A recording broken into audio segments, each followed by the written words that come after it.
everyone, and welcome once again to the Pop Culture Cult. I'm Sean. I'm Janice. And this is our Game of Thrones spoiler review of the latest episode called The Queen's Justice. Which queen?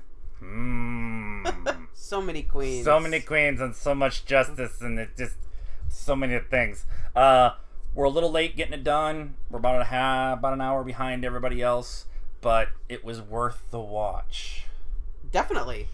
Yeah, we just did our Stardust video real quick, and we were trying to decide 4 or 5 stars, and we've decided that 5 stars is the Battle of Bastards, so it's like a 4.75 kind of thing. So yeah.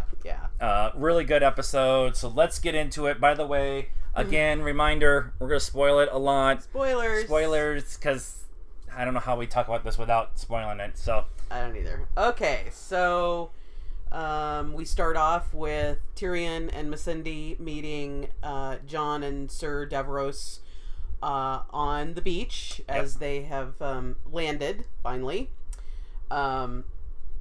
So they go in front of Dany, and there's a lot of back and forth awkward. there. It's not awkward. It's not the right word for that conversation. Tense. Yes. Very tense conversation. Dany wanted, Jon to bend a knee, and talked a lot about their fathers and the oaths that they had made, right. And Jon saying, but as I remember, your father killed my father, because little things crazy. So I forgot to mention they met the dragons on the way in. Yeah. So now they know that dragons are real. Jon and what's his name? Davros dived. Yeah. At the walkway, they dived, and then kind of oh my god, and the dragon flies overhead, and then they kind of look up, and everybody else is standing. Yeah. and Tyrion is like, you kind of get used to him, I guess. They're all smiling and grinning, you're being weird by diving. It was funny. Yeah, I remember my first time. Yeah, too. Yeah, exactly. So we had, let's see, I kind of jumped ahead. The Red Witch admitted that she had made mistakes. As her and Varys are standing kind of on the cliffs, watching Jon and Davros and Tyrion and Missandei their exchange, and Varys is like, "How come you're not down there?" And she's like, "Well, because it was kind of her idea, right, for them to go get Jon." Yeah, totally. So. It was totally her idea. And she's like, "Well, I didn't leave the King of the North on such good terms, and his escort or whatever she called him, and and it's like, yeah, Davros is gonna kill your ass if he sees you. Absolutely. You were responsible for the little girl being." But that was I found that to be a weird scene, because in the grand scheme of things of the whole entire episode, it really didn't mean anything. Except that everything on Game of Thrones means something. Exactly. That's what I was gonna say. That's gonna mean something.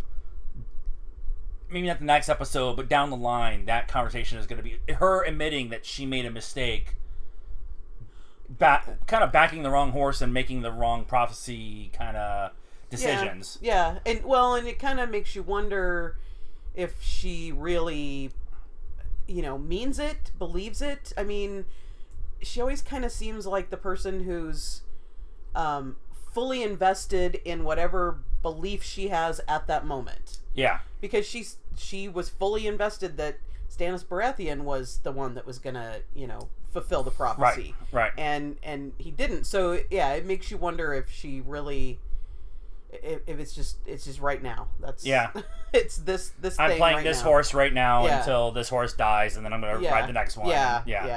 You wonder. Okay, so now back to they're in the room. In the hall, whatever. They've met Dany. She is sitting on that hideous throne, and being all, you will bend a knee, and Jon's like, no, King, don't bend a knee. So tense conversation. Tense conversation. Yeah. I said after that whole. There was two things I said at the end of that whole exchange. One was they started with that. Yeah. We've been waiting for this meeting. Conflict's the wrong word. There was conflict, but this meeting has been kind of hinted at and kind of played with for the last couple of seasons. And so now we finally get to this meeting, and it happens, and it went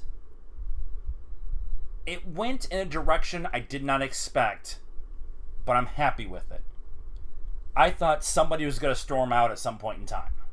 And it was kind of that point where there was a couple times where I expected Jon to walk out, and he didn't. Yeah. Because I think there's actually a mutual respect for each other. Right. Well, which is not true with some of the other kings and queens around. And they're related. I mean, they don't know that yet. Right. But, they're kind of the same, they're the same blood, so they've got the same... Although you did catch him say, "I'm no Stark," right?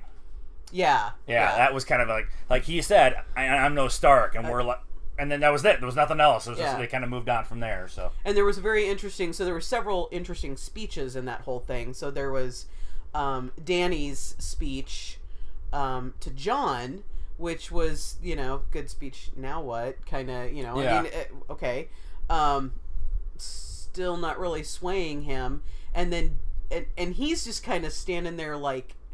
Almost like a deer in the headlights. Like, he doesn't know what to say. Well, he's been king for 5 minutes. Well, it's true, but I mean, you've been on the ship all the way over here. Couldn't you come up with some stuff to say? Yeah. He didn't know what to say, and then Davros is like, okay, so here's all the reasons why this man is king, and you should listen to him. And he's and he starts to go down the path of his. They stabbed him in the heart. He died for his people. And he died for his people. And then Jon looks at him and shuts him up. And which I told him, I'm not sure I understand why. And that comes back up later when Dany and Tyrion are talking. And she said, "Did you catch that he was stabbed in the heart by his people or something?" And I'm not sure I understand why Jon would want Davros to not tell her. Because she's the mother. She's the unburnt. I mean, she walked through fire and killed off an entire clan. Blah blah blah. Yeah. And so hey, he's the undead, re-risen. And is if he's trying to get people to come help him fight the army of the dead and. People he gets out that he died and he's been resurrected, then he's doing stuff for the Night King, and he is the undead. Yeah, okay. That would make, that kind of, they haven't said anything, but that's kind of where how I got after thinking about it a little bit was that. Yeah, that makes sense. Yeah. All right. So, just a thought. So this whole back and forth, you will bend to my will, I won't bend to your will. Conversation gets cut short when Varys comes in and whispers in Dany's ear, and we all know that he's now telling her that Euron Greyjoy has attacked her ships and taken... most of the fleet is gone. Yeah, only a couple ships escaped, and the two Dornish and Yara have been kidnapped. Right. So Dany tells him, okay, well, you must be tired. We'll make you up some rooms. We'll bring you some food. And Jon's like, wait, am I a prisoner? And she's like, well, not yet. Not yet. But he kind of is, because they took a ship. They took a ship, and he can't. He can walk around on the island, but he's still on an island, right? So he can't, unless he can swim. He's not going anywhere. So then we go to King's Landing, and Euron is leading Yara, Elara, and Tyene, I think is how you say her name. She's the only Sand Snake daughter that's still alive. And she's the youngest? I think she was the young. Maybe not. It's kind of hard to tell with the three of them. Yeah, that's true. So he's leading them through King's Landing, by ropes or whatever. I mean, they were chained.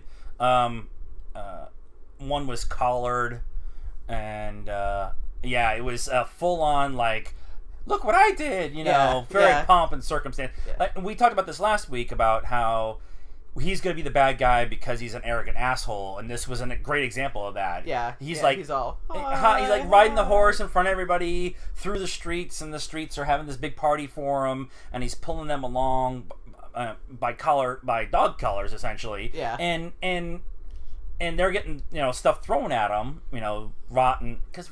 throwing rotten vegetables at somebody apparently is a thing. I never understood, but that was very much my ego, my dick, is so much bigger than everybody else's because I did this. Yeah. And that's just, asshole. Yeah.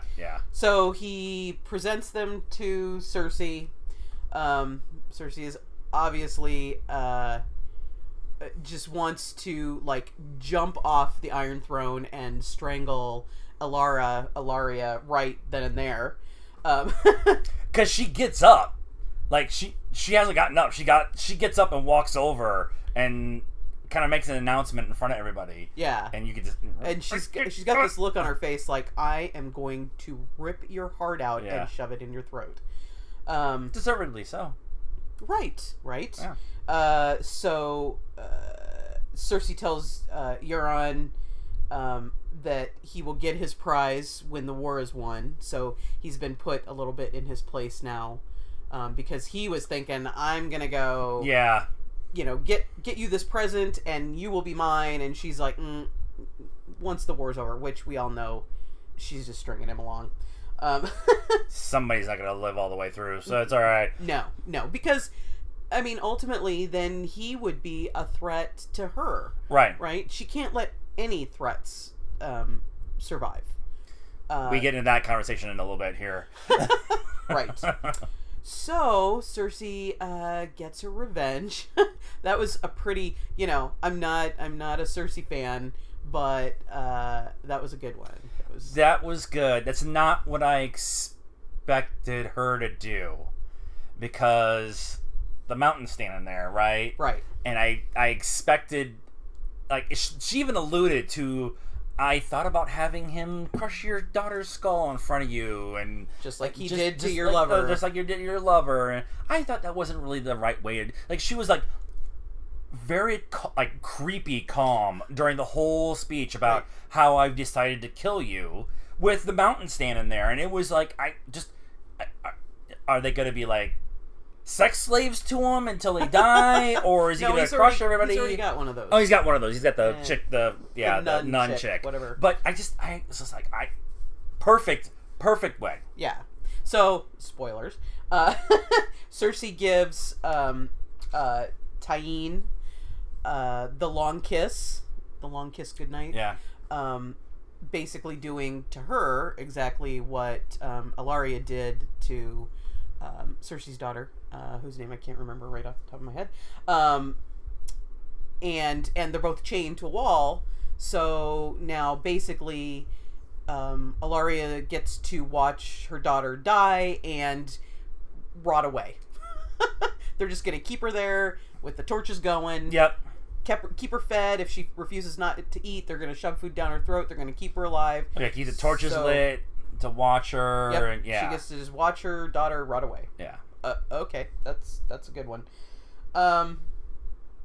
So then Mark Gatiss, who plays I don't remember what his name is, but he's the head of the Iron Bank. And they have come calling on Cersei several times, but they're back because she owes them a lot of money because Daddy kind of mortgaged the farm before he died. So she's broke, and they want their money. And basically I thought it was going to be we're here to collect, and it was more of we're here to tell you we're not backing you. Yeah, it was very weird. They were just he was being very elegant in what he was saying, and she was saying that's just fancy ways for saying you're placing your bet with somebody else. Yeah. And he was like, yeah, okay, yeah, sure. But he's also telling her, like you have... the war is expensive. To fight a war is very expensive, and you have no money, and by the way, you owe the bank money, so you're not going to borrow money from us. Yeah, it was like he was telling her stuff she already knew. She already knows all this. Yeah. She knows that she's surrounded. She knows that, that she doesn't have any money to fight this war, and she pretty much gathered within the first 2 minutes of their conversation that the Iron Bank was backing Daenerys. So yeah, that was kind of... And she called him out on it too, and he just kind of grinned and like, yeah, maybe. Yeah, that was again, there's nothing said or done in Game of Thrones that doesn't mean something, but I'm just not real clear on what the point of that whole conversation is. I guess it'll come back later, maybe. It might be the setup for what happened in the end. Maybe, or, I mean, she did offer to have him stay for a fortnight. We looked it up. It's 14 days. Now you know. Now you know. And she would have his money for him at the end of the fortnight. Yeah. So, does that mean she's going to kill him? Or she already had stuff in like, she already knew that she owed the money, and that she already had things in motion to get the money, right. So keeping him busy for 14 days and living like a VIP essentially for 14 days, and he was not hesitant to say yes, because it's not any skin off his back to sit around for 14 days and wait to get paid, essentially. And maybe she thinks she's gonna have the whole thing won in the 14 days, so that they never back Daenerys. Maybe she's keeping him busy. We'll get into that in a bit. I have theories. Okay. So then we have Jon and Tyrion talking again up kind of on the cliffs, and just kind of, I don't know, talking about things, how they were talking about Jon trying to explain to Tyrion that we really need to get our shit together because this is coming, and Tyrion telling Jon, do you expect me to believe you? You expect my queen to believe you? Yeah. She doesn't know you. You're spouting, fairy tales, essentially, and then you come storming in saying, help me, help me. Yeah. He's kind of Tyrion was kind of trying to get Jon to understand. They're both, Jon and Dany are both very hard-headed. Again, they're related, and they're both very hard-headed, and neither one of them is thinking about necessarily the other one's position. They're just thinking about their own position, and so I think that Tyrion was trying to get Jon to understand the other side, right, and to come up with a way that the two of them could see eye to eye, or at least move forward, because at this point Jon's not going to bow to her, and she doesn't give a shit about him. She'll kill him. She has no reason to believe or think or anything for him. Right. No, they don't know that they're related. They don't know that she has no reason to believe Jon for anything. Right. And all she knows is, I need your army, because and you're one of my 7 kingdoms, so you need to bow to me or I'm going to kill you. So Tyrion ends up kind of getting Jon to give over the information that what he needs is the dragon glass, right, under the island, and that will kill the White Walkers. And so then he goes back ultimately and talks to Dany and says, hey, this is what he wants, and maybe you didn't even know it was there. It's nothing. It has no value. So has no value to you. To her, right? It's not gold or anything. So has no value. So you're not losing anything if you just let him do that. Let him mine it, and then he feels like you're giving something to him, and then maybe he'll be more willing to give something to you, and kind of showing them there's a little bit of give and take instead of just no, it's got to be my way or the highway. Although I did say this is why Tyrion is the hand of the queen. Yes, because he was able to negotiate this agreement by being the mediator, that word, between the two of them, but also to give each of them a perspective of the other. Yeah. And that's really what was needed. Yeah. Because Danny and John weren't going to talk to each other, and that was my whole thing. That's why I said earlier I really thought that somebody was going to storm out. Yeah. Because they're both super hard-headed. John is pure good, and Danny's chaotic good. So, but she even mentions in one of her speeches, one of her 5 speeches at the beginning, that she's been, they tried to kill her when she was a baby, and she's been strung up and sold into slavery and raped, and she only believed in herself, and so that's her basis of who she is. Yeah. And John's like, well, I was nothing, and then I became king of the North, and I'm still not really sure what that means. And so there's that. Just kiss. No, they're not. They're not Cersei and Jaime. Okay. So Sansa's smart. She is one smart cookie. Yes. So they're and a redhead. It's perfect. My husband's in love.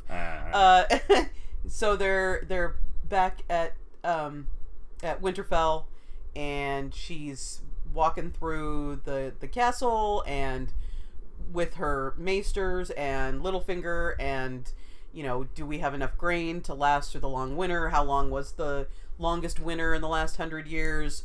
Why aren't they putting leather on the armor?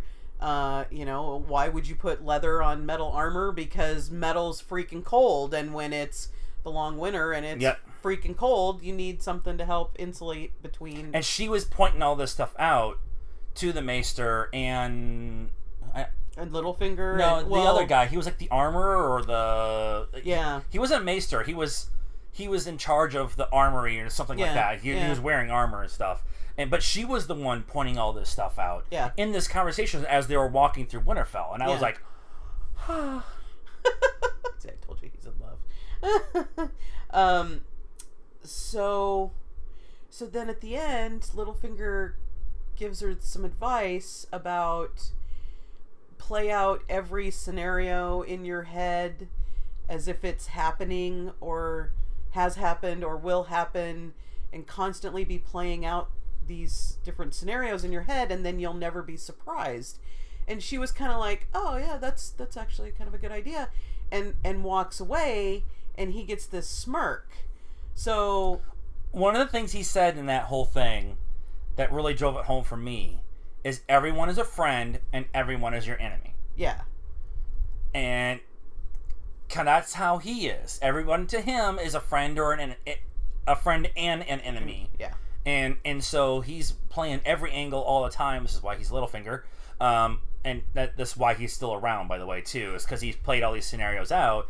And she took it. She took the advice. And then she's like, oh, okay. And then, like, that freaking Littlefinger. Does he practice that smile? I've seen the guy that plays him in some other stuff. And it's real. It's real subtle smile. But you just know he's like... I getting what I wanted. Yeah. It's interesting because that could totally backfire on him. I mean, she could take that the other way and use it against him. So that's an interesting. I'm thinking that's probably what's going to end up happening, but yeah. With Littlefinger, he'll still figure out some way of staying alive. Maybe, like I said, it'll be Littlefinger and Sansa on the Iron Throne. Who knows? Whatever. So then Bran's back. Surprise! Didn't even know he was on his way.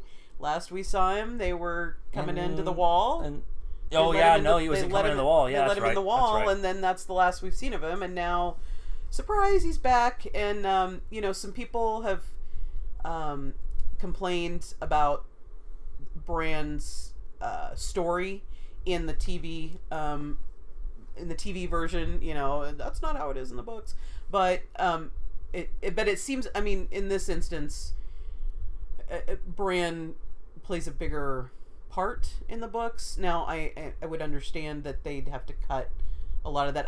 I'm still waiting for the Three-Eyed Raven to actually matter more than the few things that he can possibly tell them, like John and Danny are related. The myth is that he's the only one that can kill the Night King. He's the only one who can fight the Night King and have a chance of winning. Right, except he can't move. So I don't know how that, maybe him going into his little trance, maybe because he can walk in his trance, right. Maybe, and the Night King can see him. He's grabbed him in his dream state or whatever. So maybe that's how he does it. But again, I'm sure in the books we would know that. But he's back, and they have a conversation out by the tree, and she says, and this was also funny because several people have been like, but wait, Bran is the true heir to Winterfell, right? Because he's the only, the last actual Stark boy. But Bran said, I can't. First of all, I can't be Lord of Winterfell. I can't walk. But that's actually not the reason. The reason why is because he's the three-eyed raven, and and he said so. And she's like, I don't understand that. I don't understand what that means. And he tried to explain it to her, and she's and basically started to recount her wedding to Ramsay Bolton, and she kind of lost it and got up and left. Was that a losing it because she was freaking out that he knew about it? Mm-hmm. Or was she freaking out because it was bringing up bad memories of everything that happened with Ramsay? No, I think that she doesn't. She's never told anybody what happened. And, that's, unless you're Theon, right? Theon's the only person. Yeah, she told Theon. He was there. He was there, right. And so he knew a lot of what Ramsay had done to her, because she knew what Ramsay had done to Theon. So, but nobody else knows. They know it was bad. She's alluded to. Right. It was bad. He was awful and beat me, but nobody knows that intimate detail. Right. And if he's like, yeah, I saw you wearing your wedding dress and all this, I think that probably scares her a little bit, that somebody else, especially her little brother, is gonna knows all this stuff. And he even said, I've seen everything that's ever happened. I see everything that's going on now. I see everything that's going on in the future.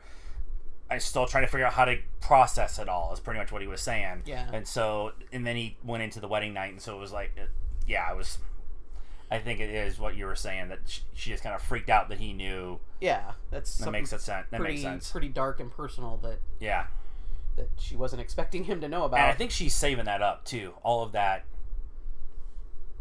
inner rage that she has. I mean, she got some of it out by opening the cages for the dogs, but I think she's saving that for something else. Maybe Cersei. Maybe, I don't know. So what happens when you have theories as you're going along? Yeah, well, and there's so many fan theories, and so Sam cured Ser Jorah. Yay! All that disgusting pussy. We didn't get anything disgusting this week. Yay! We didn't. Yay! No pot pies or bedpans. Especially when we're trying to eat dinner while we're watching the show. Yeah. So Ser Jorah is cured. The head maester says, I need to talk to you. Sam, here it comes. Sam goes, and he's got his head down, and he's like, I'm in trouble. And it was kind of a, why did you do that? How did you do that? And, Sam's like, okay, he's fully expecting to be probably kicked out, right? Right. And he's like, well, you should be proud that you cured this man. You cured somebody who was basically incurable, and you gave him his life back. And he's like, oh, okay, so maybe I'm not gonna get kicked out, and yay, now they're gonna show me all the secrets and tell me everything. And he walks him over to this pile of manuscripts that are rotting away and says, you need to rewrite all of these. And he's like, oh, I thought I love the maesters. Yeah. And he's like, oh, you thought you were getting a reward? Your reward is you're still here. You're still here. But then he goes in to see Ser Jorah, and what are you going to do now? Basically, is kind of the conversation, and Jorah's like, well, I, made this promise to Daenerys that, she's the one I love, and I support her, and she set me on this quest to get cured, and now I'm cured, so now I need to go back to her. And there was a moment, where Sam put out his hand, and Jorah finally got to touch another human being that he hasn't been able to do since he was inflicted. Yeah. So that was kind of yay. Touching. He actually shook his hand and then grabbed his other hand, like did the two hand like shaking of the hand, like reinforcing the thank that he was giving to him. And and the smile that he had on his face too was not this not this relief smile, but more of a smile of acceptance. Yeah, just kind of what he did, and so that was nice. Yeah, he gave him a second chance. He may have cheered. Right. So Dany, kind of finds out.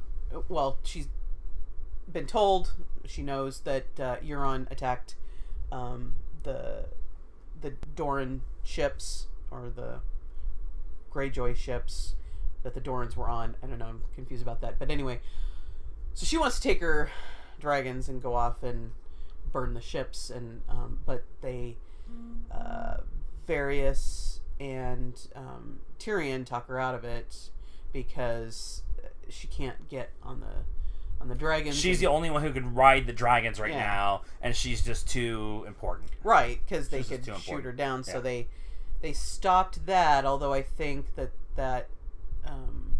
that's probably going to happen in the next. She's going to have to ride him at some point in time. Right, if she's going to have to happen. Take him into battle. Right. I mean, maybe we should be making her some armor. Maybe because she's going to have to ride those dragons. So, all right. So, the Unsullied go to Casterly Rock. So, all right. And Tyrion is kind of narrating how the battle is going to go as we are seeing the battle fight happen. So, he's saying they're gonna... The walls are impenetrable, and they're going to, they're outnumbered, and you're watching them try to climb the walls, and they're being, picked off. And but then he explains that while his father built Casterly Rock to be very strong and sturdy, he couldn't be bothered with the sewers. And so he gave that chore to Tyrion to build them, to architect them, whatever. Right.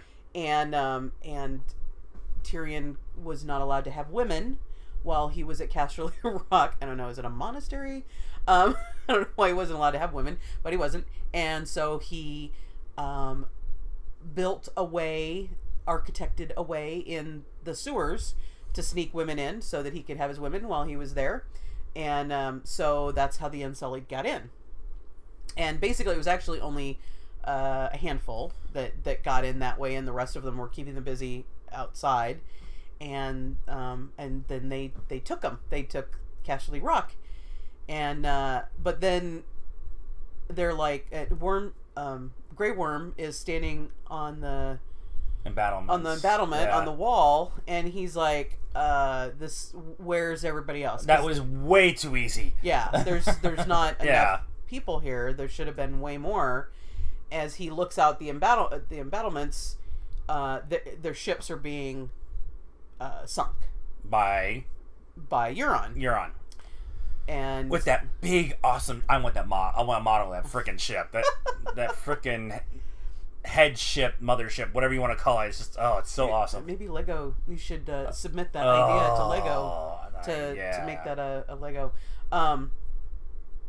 So now the Unsullied that are left are stuck there on Casterly Rock, and they didn't take out the entire army, or most of it, like they had expected, and Euron has just sunk their ships. So where is the rest of... I know. Where are they? Over there. They're at Highgarden. Highgarden. I was trying to look it up. Yeah, so Highgarden. Hi! Here we all are. And now, Grey Worm and the Unsullied are stuck in a castle with no reinforcements, with no exit strategy, and no food. Yeah. I mean, they're gonna have to figure out. We don't know how many are even left. Right. I mean, did they just send basically all of them in there as cannon fodder, and there's, a small amount of them. I mean, Dany's army's getting picked off left and right now. Right.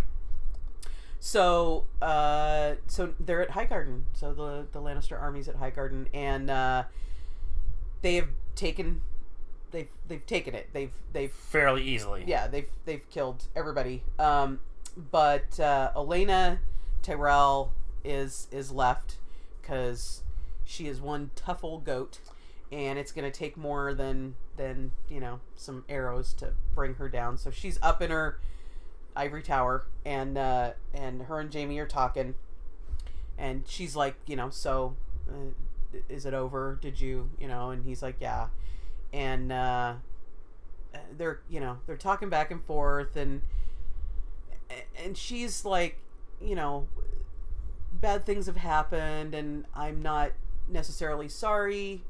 I'm sorry that it came to this, but I'm not necessarily... Yeah. I didn't lose any sleep over the things that I did to the people that I did them to, that kind of thing. But, just sorry maybe that it had to go that way. It got to that point, yeah. So, she asked him, hey, what's... I know I'm gonna die. You've captured me. you've captured the old woman. Ooh. So, what's gonna happen? And Jaime's like, well, Cersei wanted you, led through the streets and beheaded and flogged and da-da-da-da and all this stuff. And he's like, I talked her out of it. And she's like, oh, okay, so what would it be? And in the conversation, Jaime had poured a couple glasses of wine. So he opens up the little bottle with the poison in it. See, I thought he just put it in there. But he was very... I mean, he opened it in front of her. And put it in, and slid it over to her. And she's like, well, will it hurt? And he said no. And she said, okay, good. And she chugs it and sets it down. Impressive, by the way. And then proceeds to tell him that she murdered Joffrey. She was the one that poisoned him. Yep. And... I didn't know how the poison was going to work. I didn't know he was going to suffer so much, and pus coming out of his mouth, and his eyes bleed. And you just see Jaime like, oh, I'm going to fucking stuff the bitch. You're going to kill me because I'm not already going to die from the poison that I just drank? Sure. And I love her kind of last pass at him was, and make sure that Cersei knows it was me. Yes. Yeah. And it was like, here is a lady who lost everything in like an afternoon. She lost her kingdom, she lost her castle, she lost her army, she lost everything. But she'd already lost her daughter and her son, or granddaughter. Yeah. Granddaughter and grandson. I mean, she really was the only one left there. Other than I just love her, like, last little, like, I may be dying, and I may have lost, but fuck you. Yep. And that, I don't know that Jaime's gonna tell Cersei. No. Because there is nothing she can do about it. Yeah. There's nothing. So, yeah. But she did kind of... But now Jaime has to live with it. True. And she did kind of instill a couple of questions, it seemed like, in his mind. He already's had them. We saw that a couple episodes ago when Euron was kind of teasing him and stuff, and Cersei kind of going off the deep end that he's got questions, and then Olenna definitely kind of planted some more, a couple more seeds. I think Jaime's gonna end up being all these fan theories that coming from this half of the room. I think Jaime's gonna be the one who's going to help push Cersei out. However that is. sneaking Danny in and the dragons, or giving them information, or being the one that kills her. I think he might be the one to kill her. Yeah. Because, and then there was a scene that we didn't really talk about, but where after she has the sand snake, gives her the kiss, she goes back up and they have sex, and the next morning they're laying in bed, and somebody knocks at the door, and he's like, she gets up like she's gonna go answer, and he's like, people can't see me here, and she's like, why? I'm the queen, who cares? And you could tell he was not comfortable with the situation, so he's becoming less and less comfortable with how everything is going on. Right. So it's starting to go bad for him, but it's really going bad for Danny. Yeah. She's lost her fleet. She's lost the Unsullied. She's lost a major ally. She built this big, giant, huge army, and it's all getting picked off one by one. Yep. By essentially Cersei just kind of going, I'm done with those. And just knocking them off the board. And she's lost 3 major pieces now. Danny has lost 3 major pieces. She's going to have to get Jon's help. Mm-hmm. It's what it's coming down to. And I think that's definitely where it's leading. It has to. There's only 2 outcomes that makes any sense. It's Game of Thrones. Nothing makes sense until you know what's actually going to happen. But there's only 2 outcomes at this point in time for Danny that's going to make sense. She's either going to bend to Jon, not bend a knee, but bend to Jon's needs and wants, and to get him to be an ally, or Jon is ultimately just going to leave her. Yeah. And then she's going to have to come crawling back, and then he's going to be the one with all of the power and everything. Yeah. I just don't see how it's going to happen. Well, he's stuck there for now, so I think that she's going to get the news. And she did give him permission to start mining the dragon glass and everything, and he was very thankful for it. Yep. It was very much the olive branch, now it's your turn kind of thing. And he asked her, so that means you believe me? And she's like, you better get going. Yeah, so... But overall, this episode, it was just like, we're going for almost 45 minutes, and it was just like, here's the next scene, bang, and here's the next scene, bang, and there was just scene after scene after scene after scene. And we didn't see Arya, and we didn't see the Hound, and the Brothers Without Banners, so there's still other players out there that we haven't even, we didn't even see this episode. And Bran with the 3-Eye Raven thing was 3 minutes of the episode. Super short. So here we go. I mean, we're getting to that point. So there's, what did they say? 10 total episodes this season? 8 episodes this season? I think it's 8. It's 8 or 10. I don't remember. I think it's 8. We're 3 in. So yeah. So we'll see. So any last words? Any last thoughts? No. I've talked enough. All right. This is more talking than she normally does. It's amazing. So what did you guys think of this episode called The Queen's Justice of Game of Thrones? We obviously really liked it. So yeah. Please like this video and leave your comments about this episode, and let us know maybe one of your theories on what's going to happen here in the future. You can also get a hold of us on Facebook at the Pop Culture Cult, or Pop Culture Cult 1, Pop Culture Cult 1 on Instagram. I'll get it. And we're at Pop_Cult1 on Twitter. We're also on a new app called Stardust. It's an opportunity for us to give short 30-second reviews of movies and TV shows that we just watched. Over the weekend we did Scott Pilgrim. We just did one for Game of Thrones. And it's we ask you to go download the app. It's completely free. And once you get your account set up, follow Pop Culture Cult first, and then go find all of your other friends who are on there and tell them about stuff that you just watched. Yep. So please download. They're good partners of ours, so help us out, help them out, that kind of thing. And so until the next time, good night now.